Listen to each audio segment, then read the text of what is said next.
उद्धव ठाकरे की तरफ देख के आज बस एक ही गाना याद आता है, दुश्मन ना करे दोस्त ने वो काम किया है, उम्र भर का गम हमें इनाम दिया है।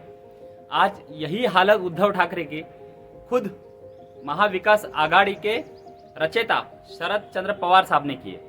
नमस्कार दोस्तों, मेरा नाम है गोपाल और आप देख रहे हो द सेकंड ओपिनियन। दोस्तों, आज हम उस कहानी के बारे में बात करेंगे जिस कहानी में शिवसेना थी, बाला साहब ठाकरे थे और बाला साहब ठाकरे के एक आवाज पे मुंबई बंद हुआ करती थी, महाराष्ट्र बंद हुआ करता था। आपको पता होगा वाशिम डिस्ट्रिक्ट कैसे बना।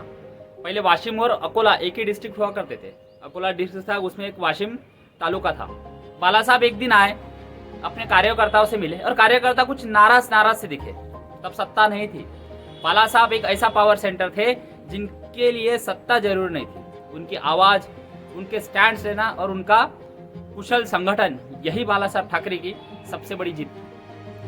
बाला साहब ठाकरे के पास कार्यकर्ता बोले कि बाला साहब जिला नहीं बन पा रहा है, इसकी वजह से हमें अकोला जाना पड़ता है, छोटी छोटी चीज़ों के लिए अकोला जाना पड़ता है, चाहे वो सर्टिफिकेट निकालना पड़े हो या फिर कुछ और चीज़ें हो। बाला साहब बोले एक काम करिए, कल से जिले की जगह आपके डिस्ट्रिक्ट का नाम वाशिम लिखना शुरू कीजिए। अकोला डिस्ट्रिक्ट की जगह आपका जिला कल से वाशिम होगा। बाला साहब तब सरकार में नहीं थे, फिर भी बाला साहब ने वो चीज़ करके दिखाई जो बाला साहब सत्ता में रहते हुए कर सकते थे। लेकिन उसी बाला साहब की शिवसेना को जब उद्धव ठाकरे ने टेक ओवर किया, तब शिवसेना का क्या हुआ। इस टॉपिक पे आने से पहले कि शरद पवार साहब ने किस तरह से उद्धव ठाकरे के साथ खेला किया है, उस तरफ आने से पहले थोड़ा सा पीछे जाएंगे और 2014 मतलब उद्धव ठाकरे ने जब पार्टी की कमांड टेक ओवर की, मतलब पार्टी के ऊपर टेक ओवर किया, तब हालत क्या थी। आपको पता होगा कि बाला साहब के बाद उनके जो पुत्र है उद्धव ठाकरे जी, इन्होंने ये पार्टी प्रेसिडेंट बने।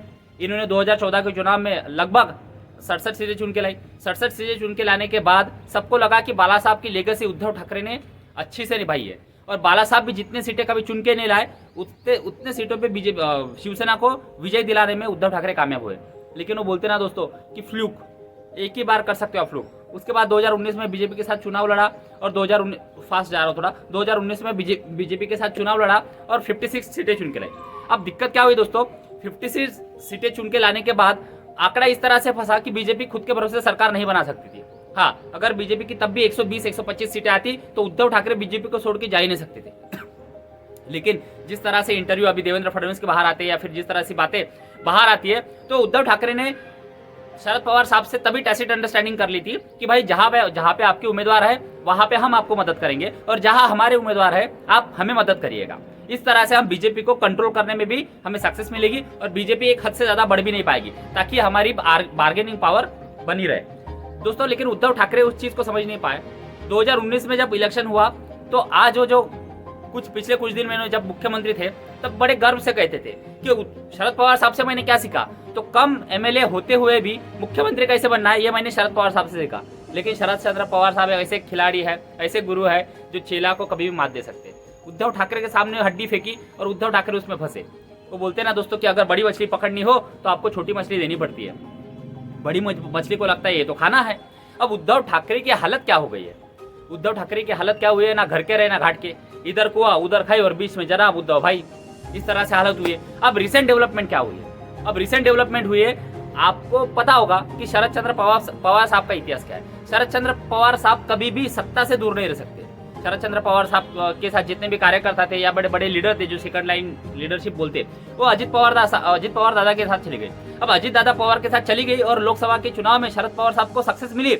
एक आरक्षण का मुद्दा महाराष्ट्र में था और 400 पार का नारा, आरक्षण हट जाएगा, संविधान बचाओ, ऐसे नैरेटिव पे महाविकास आघाड़ी सवार होकर बीजेपी को महाविकास आघाड़ी ने अच्छी खासी मात लोकसभा चुनाव में दी। लेकिन जैसे ही विधानसभा चुनाव आया तो जितने भी अजित दादा के पास एमएलए गए थे उसमें से मैक्सिमम एमएलए चुन के आए और जिस शरद पवार साहब को 8 सांसद मिले थे उसी शरद पवार साहब को सिर्फ 10 एमएलए पे रहना पड़ा। अब दिक्कत है कि आने वाले 4-5 साल महाराष्ट्र में चुनाव नहीं, आने वाले 4-5 साल ना केंद्र में चुनाव है, मतलब 5 साल तक शरद पवार साहब को सत्ता से बाहर रहना पड़ेगा। अब सत्ता में शरद पवार साहब को कौन ला सकते हैं, तो शरद पवार साहब की एक खासियत है, आपको बताता हूँ कि शरद पवार साहब हमेशा बहाना ढूंढते हैं। अब किस तरह का बहाना, शरद चंद्र पवार साहब आपको पता होगा उन्होंने अलग अलग ऑर्गेनाइजेशन खोल के रखी है, जैसे साहित्यिक ऑर्गेनाइजेशन है, किसी का अवार्ड देती है, किसी का कला क्षेत्र में अवार्ड देते हैं, और पवार साहब हर जगह होते हैं। तो जिस एकनाथ शिंदे साहब को उद्धव ठाकरे पिछले 2.5 साल से गरिया रहे हैं, उन्हें शिंदे नाम नहीं करते, उन्हें मिंदे कहते हैं, उन्हें गद्दार कहते हैं, बाप चोरी मतलब मेरे बाप को चोरा गया, मेरी पार्टी फोड़ी गई, बंडखोर, गद्दार, इस तरह से उन्हें संबोधन किया जाता है। उसी एकनाथ शिंदे साहब को महाडजी शिंदे जो साहित्यिक पुरस्कार होता है, वो पुरस्कार खुद शरद चंद्र पवार साहब ने दिया। अब आप देखिए कि उद्धव ठाकरे जो एकनाथ शिंदे को फुटिया आंख भी देखना नहीं चाहते, उसी एकनाथ शिंदे की तारीफ में शरद चंद्र पवार साहब ने जिस तरह के बातें कही है, उससे एक चीज तो समझ में आती है कि शरद चंद्र पवार साहब अब ज्यादा दिन सत्ता से बाहर नहीं रहना चाहते। अब सत्ता से बाहर नहीं रहना चाहते तो क्या करेंगे? अब बात यह है कि शरद चंद्र पवार साहब को पता है कि अगर सत्ता में जाना है तो एकनाथ शिंदे के भरोसे तो नहीं जा सकते। लेकिन आपको पता होगा कि आने वाले एक हफ्ते में दिल्ली में यही मराठी साहित्यिक प्रोग्राम होने वाला है, और वहाँ पे नरेंद्र मोदी जी को भी एक पुरस्कार शायद देने वाले हैं, और उसका अध्यक्षता खुद शरद चंद्र पवार साहब कर रहे हैं। और शरद चंद्र पवार साहब का और नरेंद्र मोदी का रिश्ता कैसा है आप सब लोग जानते हैं। अब उद्धव ठाकरे जो शरद चंद्र पवार साहब के भरोसे महायुति से बाहर पड़े, 25 साल की जो युति थी बीजेपी और शिवसेना की अलायंस थी, उसको तोड़ के सिर्फ मुख्यमंत्री बनने की लालच में, और वो बोलते ना कि शॉर्ट टर्म प्लेजर के लिए उद्धव ठाकरे महायुति से बाहर गए। उसके बाद क्या हुआ? 2022 में एकनाथ शिंदे साहब ने पार्टी फोड़ी, और आज असली शिवसेना किसके पास है, किसके पास सिंबल है, किसके पास इलेक्शन कमीशन की मान्यता है? तो एकनाथ शिंदे साहब के पास है। अब हाथ से पार्टी गई, हाथ से कार्यकर्ता गए, हाथ से एमएलए गए, ना मुख्यमंत्री पद रहा ना कुछ रहा। और पवार साहब जिनके भरोसे आप गए थे, वो तो डाव खत्म करके कब के निकल लिए। हाँ, आने वाले आप देखना 1 साल 6 महीने कुछ भी हो, शरद पवार साहब नरेंद्र मोदी को समर्थन करके हाथ खड़े कर देंगे कि भाई देश को अगर मजबूत करना है तो हमें स्ट्रांग पंतप्रधान चाहिए। स्ट्रांग पंतप्रधान नरेंद्र मोदी है, इसलिए मैं देश को डेवलप करने के लिए, देश की मतलब सुरक्षता, सार्वभौमत्व जिसे बोलते हैं हम, उसे अखंड करने के लिए, उसे प्रबल करने के लिए मैं नरेंद्र मोदी जी का साथ देता हूँ। बात यही है दोस्तों, शरद चंद्र पवार साहब का यही डाव उद्धव ठाकरे नहीं समझ पाए। अब आज पछताने से क्या फायदा जब चिड़िया चुग गई खेत। उसी तरह की चीजें उद्धव ठाकरे के साथ होने वाली है। और आने वाले टाइम में उद्धव ठाकरे के जो एमएलए है, अभी जो 20 एमएलए चुन के आए, उनको भी पता है कि आने वाले 5 साल तक हम किसके भरोसे रहेंगे। आने वाले 5 साल तक सत्ता के बाहर रहना। 9 सांसद जो उद्धव ठाकरे चुन के आए हैं, उन सांसदों को पता है कि भाई आने वाले 5 साल तक हमें सत्ता से बाहर रहना है। उसके बाद भी हम चुन के आएंगे नहीं आएंगे पता नहीं, क्योंकि जिस तरह का इलेक्शन मैनेजमेंट और जिस तरह के बारीकी से ये इलेक्शन बीजेपी ने हैंडल किया है, तो आने वाले 5 साल में बीजेपी इतने सीटों पे तो नहीं रहेगी। ये भी बात आप लिख लीजिए। और जिस मुस्लिम पॉपुलेशन के भरोसे उद्धव ठाकरे चुन के आए, उनके एमएलए सांसदों को पता है कि सिर्फ मुस्लिम वोटों के भरोसे हम चुन के आए। अब मुस्लिम वोट तब हमारे साथ रहेंगे नहीं रहेंगे किसी को नहीं पता।